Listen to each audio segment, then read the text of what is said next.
আজকে কলেজে টিফিনে কী নিয়ে যাব ভাবতে ভাবতে মনে পড়লো একটা চাউমিনের প্যাকেট ছিল, ওটাই আজকে করি।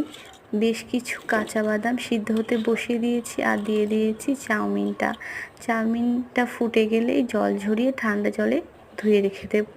বেশ কিছু ভেজিটেবল কেটে নিতে হবে, এখানে বিনস, তাছাড়া পেঁয়াজ, আদা, রসুন, লঙ্কা, তাছাড়াও গাজরও আছে। বিনসটা এরকম টুকরো টুকরো করে কেটে নিতে হবে। এই যে দুটো মতন গাজর নিয়েছি, তোমরা চাইলে ক্যাপসিকাম, বাঁধাকপিও দিতে পারো, সেগুলো ঘরে ছিল না তাই দিতে পারিনি। এই যে কথা বলতে বলতে আমার সমস্ত রকমের ভেজিটেবল কাটা হয়ে গেছে, এই দেখো।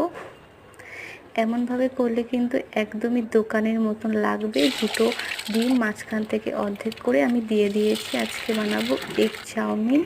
এর মধ্যে সামান্য একটু লবণ দিয়ে একটা ডিমের ভুজি মতন করে তুলে রাখতে হবে। তারপর এই কড়াইতেই কিছু রসুন কুচি, লঙ্কা কুচি, আদা কুচি, কেটে রাখা গাজর, বিনস দিয়ে সামান্য একটু লবণ দিয়ে হালকা করে ভেজে দিলাম।